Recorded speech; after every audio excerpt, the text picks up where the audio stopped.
Welcome back, Wanderers, to another episode of the Corner Story and Game. My Lens series has been a little sporadic, but we're going to get back at it, today with Alan Moore.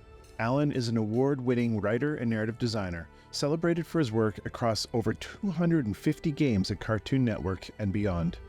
His expertise spans from revitalizing established franchises to crafting innovative narratives for new IPs. We're going to focus on characters and the intricate relationships between them, using the lenses of Interpersonal Circumplex, the lens of character web, the lens of status, and the lens of character transformation. So grab your seat and let's get into it. Alan, thanks for joining me. Thanks for having me, Gerald. And, thanks for doing this whole podcast in general. It's been really fascinating to hear everybody's unique takes on storytelling. I'm having a blast doing it, and I'm glad that you're enjoying it then. That's really cool. So we're here today to talk about 4 more of the lenses from Jesse Schell's The Art of Game Design: the lens of Interpersonal Circumplex, the lens of character web, the lens of status, and the lens of character transformation. But before we dive into that, I do want to get your origin story and how you fell in love with gaming and stories. But we should probably address the elephant in the room. This is not a dead president interviewing and picking the brains of a prolific comic book writer. Yeah. I thought it was funny to just have Gerald Ford interviews Alan Moore about games. I think that's gonna blow up some algorithms somewhere. Yeah, no doubt. Just mess with the searches somewhere. The SEO on that's going to be crazy. What's it like having the name Alan Moore? I usually, depending on the audience I'm talking to, I'll introduce myself as Alan Moore, no relation, knowing that people will get that. I have had a couple of run-ins at Comic-Con where somebody saw my badge and they were nerdy enough to recognize the name, but not nerdy enough to know that he's a hirsute British curmudgeon that would never be caught dead at Comic-Con. Yeah. So that was interesting. I didn't lie to them or lead them on, but I didn't correct them either. So they went back to their friends saying, "I met Alan Moore." Well, technically they did meet Alan Moore. I met an Alan Moore. There you go. What about yourself? I mean, being in Canada is probably comes up less. I did definitely hear the president jokes growing up, and I had nicknames based on it. Once President Ford passed away, they died off a lot. But there was one time when I tried to cross the border when I was 20 or 21. I was a stupid kid in a car trying to get down to Seattle, and I had some hard time crossing the border at first just because of the name, and I didn't have the proper ID and blah, blah, blah, blah, blah. It's a fun story that we don't have time for, but yeah, and mostly just picking, but there has been a couple times where it's been a pain in the ass, for sure. Yeah. Well, thanks for indulging that. It's not often that I run into somebody else who has the famous name. It's fun. I like it. All right. Well, let's dive into the... Oh, sorry. Oh, no, I was going to go back to what you said about the intro, how I started out. Like many of the people in our situation, I have been writing stories all my life. I was the kid in our friend group that when we were playing, whatever it was, I'm the person who came up with the storyline, whether we were being spies or wizards or, I don't know, cowboys or whatever it was. I would come up with, okay, who's the bad guy? What are we trying to do? Who are each of us and what's our strategies and that sort of thing. Likewise, I've been playing games my whole life, grew up on the old consoles, grew up in the heyday of the arcade scene. Probably the first game that really just got into my head was the original Sid Meier's Pirates. That was the first game that I can recall where when I wasn't playing it, I was thinking about playing it now after school, I'm going to get in there. I have to go and attack these 2 towns, and hopefully, the Spanish treasure fleet will come through. And then I have to find that other map to find my long lost father and that sort of thing. So that I think really sort of solidified my passion for gaming. And then it wasn't until later that I discovered I can put together these 2 passions and actually be a game writer. I got hired at Cartoon Network Games to write for them, which sort of inadvertently introduced a third passion. I've always loved cartoons. So I got to combine all three of those, make dozens and dozens of cool games based on Cartoon Network IP, and work with a great team of developers there. So yeah, it was a great experience. Unfortunately, I got laid off due to the corporate machinations. Mm-hmm. But yeah, it was a great time, great experience. Very cool. Did you play board games and tabletop role-playing games, any physical space games growing up? I did always like board games, and tabletop role-playing, I was a little late getting to. A lot of my peers were doing it early teens and so forth. It wasn't until college that I really got into D&D and then spread out into other systems as well. Very cool. And what are you up to these days? What's happening in Alan's world? Yeah, on the job search, looking for my next permanent position, but also open to like freelance or contract work, doing some work with the indie group Small Lund Studio, which I know you're familiar with, their next game. And I'm also working on an audio drama called Dark Ages. A few years ago, we put out a season of it. Now we're working on season 2, finally. Just like quick little synopsis, it's set in a fantasy world. There's a museum of magical artifacts, and their great new exhibit they've got is this ancient crown that used to belong to an overlord, like a Sauron type character that died 1,000 years ago. Now he's been resurrected and he wants his crown back.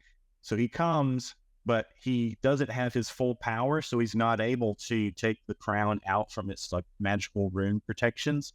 So he decides to start living in the museum, and hijinks ensue from there. That's cool. So I play a couple of the characters. I voiced 2 of them and also have contributed to the writing. That's wow. That's wild. I'm gonna look that up. Yeah, definitely. Okay, well, that's Alan's story. So let's dive into the lenses here. Let's get this series going. I've taken a bit of a break, so it's good to get back at her. Yeah. There's a lot of lenses left. So let's attack this whole character thing today, the development of character and the relationships between them. And let's start with the lens of the word that we don't like to say, the lens of interpersonal circumplex. So I did it. Yeah, like I had told you, I don't think I knew the word circumplex until I read Jesse Schell's book. But I was familiar with what it's referring to. It's like the circular graph where you have 2 axes. And in this case, one of them is hostile and friendly, and the other is dominant and submissive. And so the purpose of that graph is to allow you to plot a character, whatever character you're examining, you put them in the middle. And then the other characters that you're working with, you put them where they would fall based on those different criteria. And that helps you sort of assess the type of relationships they have with each other. So how would a tool like that, in your opinion, help a writer or a narrative designer create more nuanced and believable character interactions in a game? Yeah, I think that this is something that a good designer or a good writer just kind of sort of automatically does on their own. Mm-hmm. But the Circumplex can help you visualize it. You're plotting it out, and not only can you visualize it, but you can share it with other members of your team, other writers and other people in other departments. Another way that it can help is you look at the plot, and it's a quick way to just check and see, okay, if all my characters are just kind of clumped up here down in this corner, then that's not going to be a very rich experience, right? Because you don't have a variety of personalities and interactions going on. So it can be a way, like most of the lenses, it can be a helpful tool to diagnose problems. If your characters are not really gelling, you can kind of see where do they plot on the Circumplex.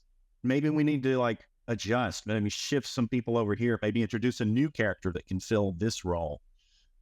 That's why I think it's a valuable tool. That makes sense. Do you think there's an opportunity for discovery and epiphany using a tool like this when you're going through the process of mapping this out? Is there a chance of discovering new things or creating new connections you may not see without this tool? Yeah, totally. Like I said, when we think of a character, you're sort of innately figuring out where they're going to fit in the cast. Mm-hmm. But with a visual tool like this, it helps you kind of examine where they are relative to everybody else. And you can do multiple plottings, like you can do a new one with a different character and see where everybody falls. Have you used a tool like this before in your work in game writing? Not this exact circle, but yes, I would often like sketch out relationships, more of like what I would think of as mind mapping Mm-hmm. the characters. Yeah, that's what I was thinking too, is this is kind of like a refined version of mind mapping. Yeah, a little bit more technical. Very good. Wow. Okay, well, that's a good base. Gets us started. So let's move on to the lens of character web. So this is another framework tool. How does this help outline the emotional and the connections between characters, the connections that they have with each other? Yeah, the web, I mean, it's a very closely related tool, but the web is more about now you're tracing lines between all the characters. You're not just plotting out where they are relative in their personality and demeanor, Right. but you're describing literally how they feel about each and every other character Mm-hmm. in your cast. So it can get quite complicated. If you have a big cast of characters in a large game, then this web grows exponentially. But I think it's definitely valuable to have. And it helps you see that a lot of times some relationships, they don't really go both ways. They're like one-sided. It can show you how, like, if there is sort of a consensus of how all the characters feel about a particular one. Are there differences in opinion? Are there different ways that they relate to each other? Do you think there would have to be a way to map changes in relationships throughout the duration of a game for those relationships that do change? Like, how would you create 3 different versions for different phases, or? I think you totally could, especially if you're doing a game where your character has significant change. I've often done the web more as like a table. So like you list character names across the top of the columns and then list them down the side, and then see where they intersect and talk about how they feel about each other. And so, yeah, you could do one of those at the beginning of your game and then do one at the end of the game and see what has changed, highlight the areas where it has changed. For some of them, it might not change. So once again, does a tool like this create opportunity for exploration and discovery? Are there things you'll learn about the interactions and the connections between your characters by building this web? I think you can. Yeah, for sure. You can, just like with the Circumplex, it can help you visualize these things, nail them down. I mean, when I say nail them down, of course, you have to be flexible throughout game development. Right. And if you discover something's not working, then feel free to like change. You might even remove a character or like that. But when I say nail it down, I mean making it almost like a Bible that you can use. And just like I mentioned with the Circumplex, you can share it with the rest of the team so they know how these characters, because that's going to affect the rest of the team. That's going to affect your designers, your artists, your animators, of how these characters interact with each other, how they talk to each other, the actions they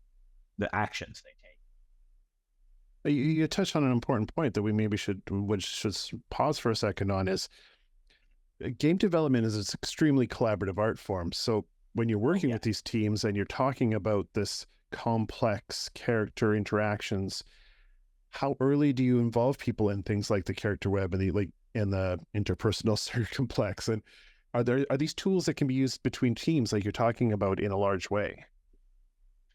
I think they should be used between teams. You know, it may vary how receptive the team is. Yeah. You know, if you show them like this character web, somebody in a different discipline might be just like, I don't know what this is, and I don't care what this is. So sometimes it could be a case of being able to present it in an easily digestible form. Mm-hmm. So like the writers could have like the full thing, the Bible, as I was talking about. Yeah. But maybe you come up with a more visual way of presenting it to your artists. That makes sense. And condensed down to just like little blurbs or even singular bullet points. Yeah. But I think it is important to keep everybody on the same page with regards to what the circumplex and the character web are representing. They feel like documents that should be shared with other teams, and you're right, frame it in such a way that it matters to their world. So, you know, if it's the art team, build it, but also, you know, make references to how that impacts, you know, considerations they need to have. I'm with you. You're a smart guy. I like it. Well, yeah, there's some, you know, there's always going to be some character traits, some character relationships that are more internal. They're not going to be reflected in the way the character looks or dresses or moves. Right. And then maybe that's something that just the writers know. But in other cases, you've got to make sure those teams are in the loop so they can represent whatever trait you're looking at. That's an important note, is that the relationships, there's a certain amount of it that the writers need to know for what they're creating, but there's only a portion that everybody else needs. So that's a good point. Okay, character web. Anything else you want to say about character web? Love the character web. It's it's like I said, it's just another way of sharing that information and keeping things consistent. Okay, well, let's move on to the lens of status. So this is much more granular, much more specific to the relationships between characters. So can you discuss for us how that relative status between characters influences their interactions and their behaviors? Yeah, status, I feel like it's something, it's inherent in every interaction between people. And that's whether it's characters in a game or it's like us, it's just in our lives. You know, you go out, you're walking around, you go into a shop or you meet somebody new, you talk to them, you're weighing out status. And it's not even usually a deliberate thing. It's just kind of innately happening. Yeah. And since everybody knows and understands status, even if they can't describe exactly what it is, it's important for your game to take that into consideration as well. So be thinking about which characters are high status, which characters are low status, which fall in between, and how that's going to affect how they talk to each other, what actions they take around each other. This isn't a video game, but one thing that pops in my head, I was just watching the Gentleman series on Netflix. It's based on the Guy Ritchie movie of the same name. And one of my favorite things about Guy Ritchie is the way that he plays with status. So he'll have, say, some criminals who think they're really important. And suddenly they find out, oh, wait, no, we just messed with somebody who is way more important than we are. And then that person will discover, oh, there's even bigger fish than me. And so that affects what they do, how they talk to each other. Sometimes you might run into a very low status character who is rude to a high status character because they're so high status, they don't even know who they are. Yeah. And that's a good example of how the rubber meets the road, as it is for a writer. You have all this understanding of character relationships and interactions, but it's when you sit down to write dialogue, like just between two characters, what is said in that one scene or in that one interaction, it reflects status. Status is an important part of what you're creating there. Can you think of other ways that status can be dynamically portrayed between characters in a game? Yeah, there's a lot of things to consider. And again, the things that can affect other departments, the character's posture, Right. if they have like mannerisms, like somebody who's very low status, maybe they're really nervous. Maybe they have some tics or they're fidgety. They visually just don't look comfortable in their space. Somebody with high status is not going to be bothered. They might not even like look around them. They might just stride into a space, head held high, expecting everybody else to be deferential to them. Right. Status could also be reflected with facial expressions, eye contact, things like that. A low status person may be very, nervous and like not looking at you, whereas a really high status person might just drill right into your soul with their with their eyes. So yeah, there's a lot of other ways. Dialogue is the most obvious one, but there's plenty of other ways to like that status. So this lens becomes another tool for inter-team communication, like having that touchstone of status of characters informs art, informs audio, informs voice acting. So all of these people need to be aware of. So it becomes a very important lens, actually.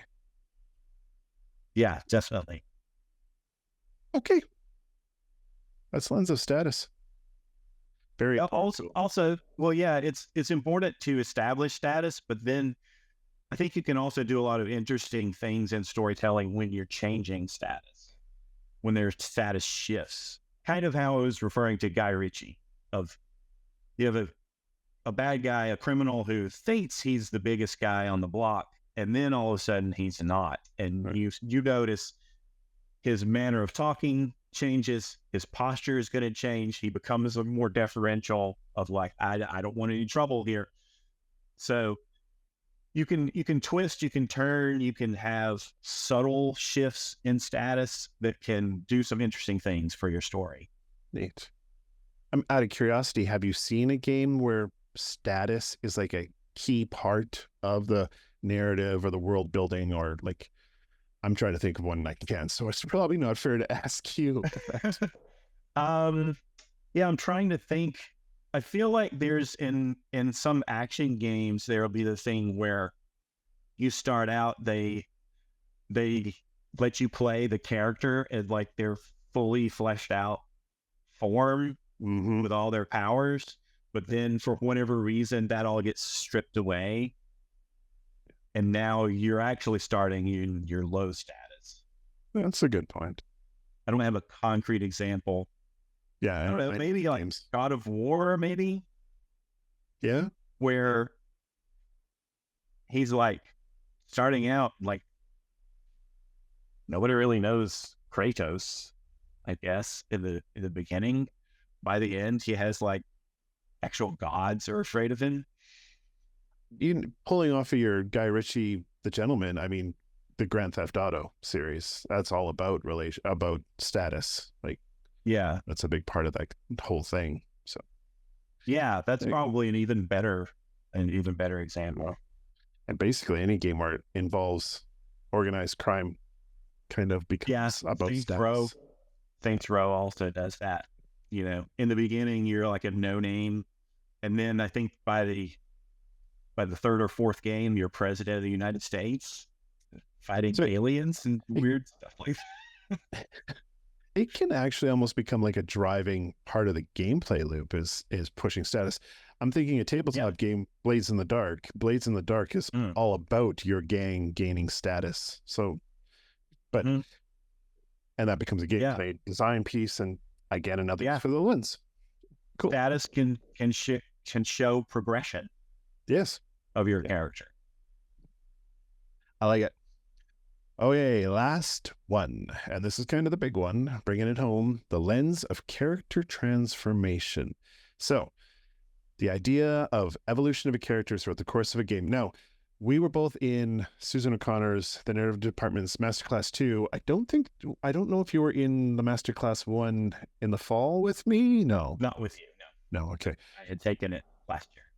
So in Masterclass, Susan often tells the class that she's a big proponent that primary characters don't often change throughout the course of a game. Characters stay the same, but your NPCs will have character arcs. I want to explore both. I want to know your opinion on that, but kind of just in your opinion, how does this lens explore that evolution of the character, and do characters change? Which characters change? Yeah. I think the importance of the lens is for you to just be aware what characters are changing, what characters are not. Nice. Just to be thoughtful about it. If the characters who do change, why? Like, what changes them? Is it an event that happens in the game? Is it an interaction with other characters? Is it something they themselves do that then maybe they regret or they feel proud of, or, whatever it is? You just need to know about that. I would agree that there are a lot of games where there isn't any significant transformation. Like Master Chief at the end of Halo, I don't think he has more information. He knows what a Halo is. He knows what the Flood are, kind of. But I don't think he's changed as a person. It hasn't changed his values or motivations. Right. I'm a big Destiny player. I've played since Destiny 1 first came out. I played today. I played last night. And the character that you inhabit, your avatar, does not change. There is Right. game powers and there's story that happens around you. Your character from Destiny 1 to today is not different in any deep, meaningful way. The story of Kate 6, the story of Zavala, the story of Eris, they have big, deep, weaving, winding, crazy stories that'll make you laugh and cry. It happens around you. But then, you mentioned God of War's, edit. But like you mentioned God of War, Kratos undergoes change. There is change there. So is it a matter of genre? Is it a matter of what the studio or the devs are trying to create? What kind of story you're trying to tell? What's your opinion on that? I don't think it's locked in as genre necessarily. Okay. I think it's a more case-by-case basis of talking to the studio. Well, I mean, there are some genres where it's very hard to even fit a character in, much less have a transformation. Some really actiony, twitchy games, there's not a lot of room for story sometimes. Right. Or racing games, it's kind of rare to even examine who are you. You're just a car, really. Yeah. But by and large, I think it's not dictated by genre. It's more of what, like you said, what do you want this story to accomplish? What story are you trying to tell? Yeah. You mentioned car racing and my brain instantly goes to Wreck-It Ralph. And I'm like, the little princess who's in a game just represents a car. Yes. But suddenly she becomes a full-fledged character. I mean, that was a brilliant twist of the whole idea, the meta idea of character development. Love it. Yeah, that's kind of what was great about that whole movie, is you getting to see these inner lives of old arcade characters. Love it. That they actually existed outside the game. That was just their job, to come be in this arcade game. On the flip side of action, though, you've got your digital novels, your interactive novels, your itch.io kind of text-based games where there has to be development. That's kind of drives it. So that's cool. Okay, so with all that in mind, what kind of strategies would you recommend from your experience for designers and writers to authentically portray a meaningful character or character transformation when required that resonates with players when it fits the story or fits the gameplay? That's a great question. And I don't know that anybody has cracked it or found the magical tool that can do that. I think one helpful thing is to be a bit methodical about it and use some of these tools that we've mentioned on the other lenses to think about why the transformation happened and why you want the transformation to happen. And so plotting it out with as we said, the character web, the circumplex, how those change over time can give you some insights into what sort of transformation is happening. Clever. I when I talked to Professor Schell at the end of the conversation after we were done, I made a joke. It's kind of like when you sit down at the eye doctors and it's like lens 1 or lens 2. Lens 1. You just kind of flip through the lenses till you find the one that's going to apply to the problem, then you use that lens. Yeah. Use 4 better or 5. 4 or 5.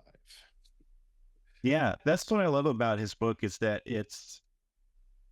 I don't feel like it's prescriptive, like he's telling you what should go in your game. Yeah. He's just giving you a gigantic toolbox of things.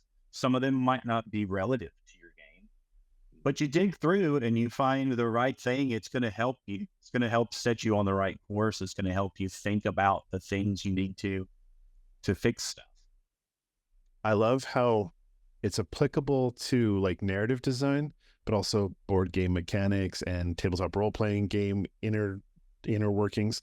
I carry the deck around with me now just in case I have something on my brain when I'm out camping or something. I'm like, oh, I should flip this one. So I have an app on my phone. Oh, yeah. Of it. Nice. I like cards. I have to have cards on me. All right, well, let's bring this baby home. So to pull it all together, reflecting on the discussion here across all the different lenses, the 4 lenses that we've talked about, how do they work together to shape the future of narrative-driven games? So we've touched on it, the idea of games that are primarily narrative. How do these lenses that apply to characters and their relationships, how are they going to inform the future of those games with with lots of character depth? I got there. Yeah, I don't know that I really see them as like influencing things or influencing. It's more, in my opinion, it's more what I was saying earlier, as I see them as tools, as ways for you to look deeper at what you're designing or to find a new perspective on what you're designing, something that was not on your mind, but might be very important. Could be revealed by just taking a particular lens and applying it. So, I don't know that I necessarily see them as opening up a whole new avenue of character depth, as just giving designers additional ways of approaching their work. Nice. More tools for the toolbox. I like it. Exactly. Always into that. All right. Well, let's put those 4 lenses to bed. Those are 4 of my favorites. I love talking about character development, but I'll move on.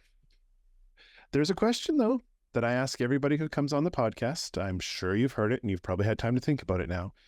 And that question is, in my opinion, there's a magical space at the intersection of story and game, but also improv, comedy, screenplay writing, board game design, all these things where we can all just get together and hang out. There's a shared language. There's a fellowship here. If you agree with me, and not everybody who's comes on the show does, but if you do, what is the magical thread that holds that together? I actually think of 2 things, but I see them as almost being 2 sides of the same coin. So let me explain. The first one is escapism.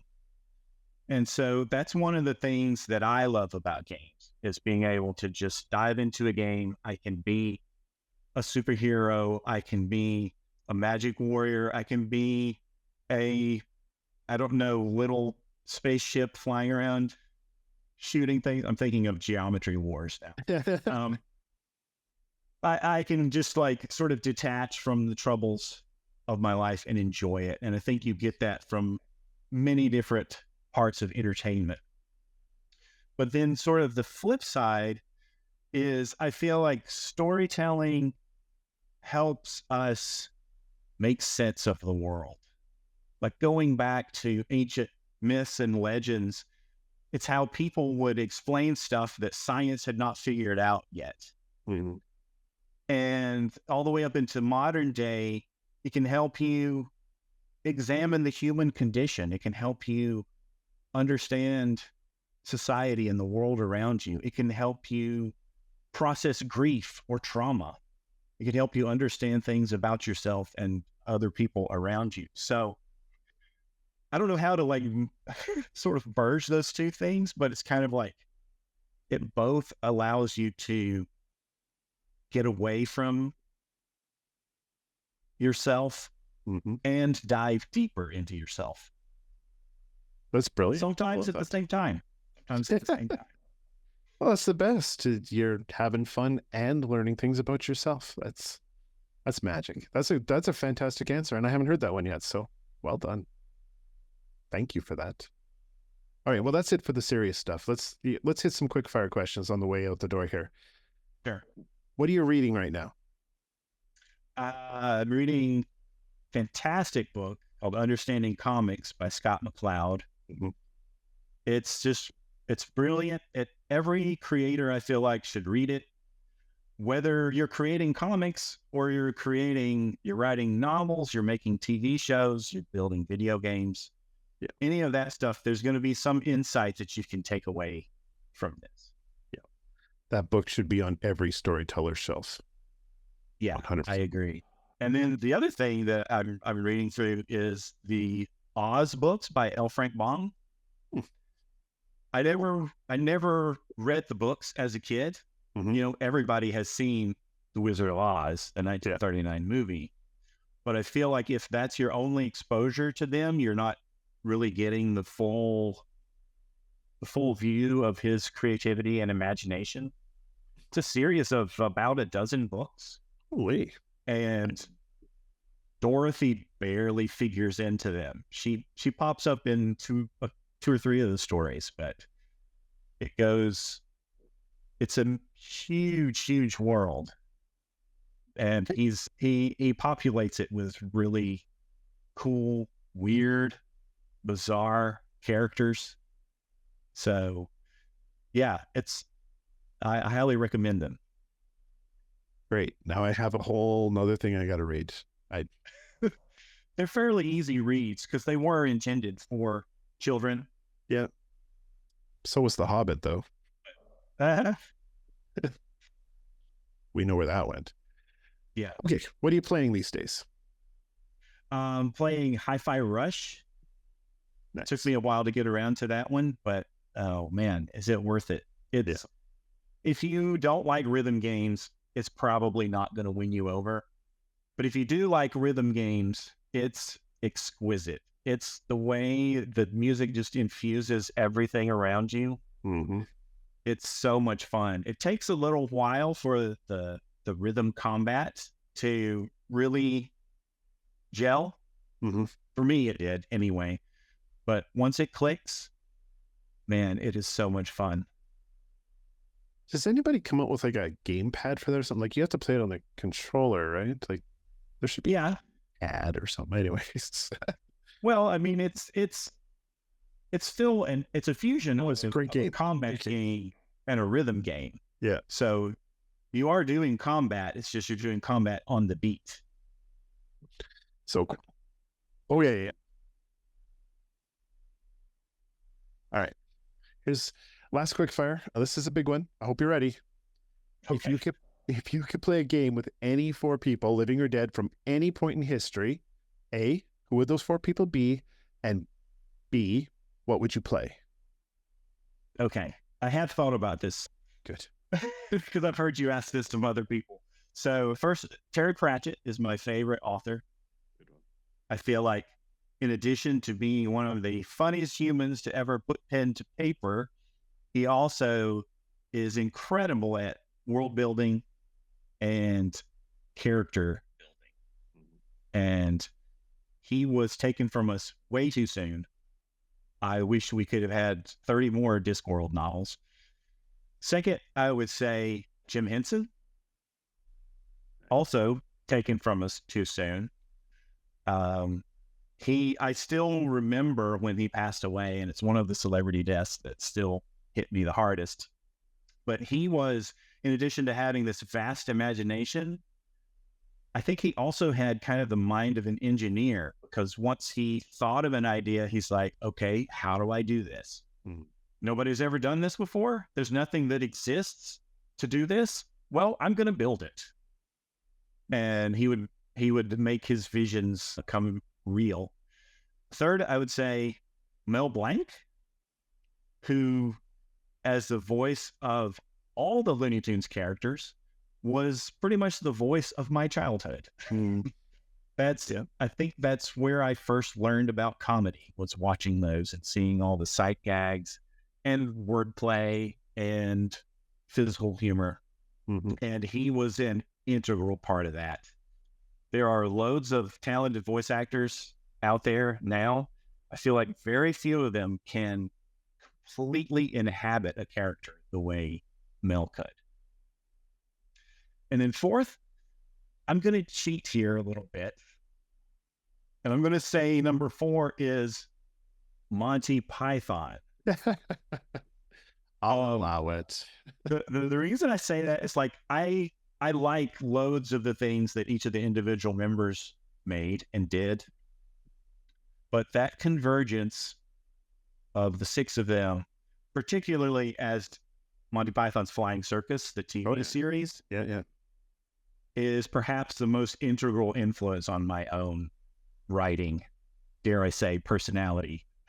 So if we can invoke just the group entity of Monty Python, that would be my 4th one. I'll allow it. That says a lot about your personality, Alan. That explains so much. Bad, maybe good, maybe for the bad. I'm going to put you on the spot because, Monty Python fan here. Which one, if you had to pick one, who would it be? Oh, out of the members? Yeah. Man, I feel like watching him in the series, John Cleese, was my favorite. Yeah. I just love the argument sketch. It's one of my all-time favorites. Yeah. If I had to pick one to hang out with, I feel like Michael Palin seems pretty chill. Oh, there you go. Unconventional choice. I think Terry, I would love to just pick his brain, but Jones? Gilliam? No. Am I losing my mind? Did Terry Gilliam? Gilliam? No. Gilliam. Yeah. Yeah. Okay. American director. Yes. Well, Sarah Jones is also a director. I thought I lost my mind for a second. What would you play? What would you sit down and play with these people? Yes. I would play Mutants and Masterminds. Ooh, good choice. It's one of my favorite systems. I think it might be a little too crunchy for some people, but I just love the character creation in it. The point buy system. I love the flexibility of it. How you can just come up with the vision of what you want to be, and then the system can accommodate it. And so I think that would be a fun one also, because you get into a little bit of psychology when you see what superhero somebody chooses to play. Yeah. That would be fun to watch too. Stream that game. All right. Okay, well, we're going to start heading for the door. But before we start going that direction, I do like to open up a little bit of space to allow you to share what you're working on, what you've worked on in the past that you might want to boost, where people can find you online. Hit us with it.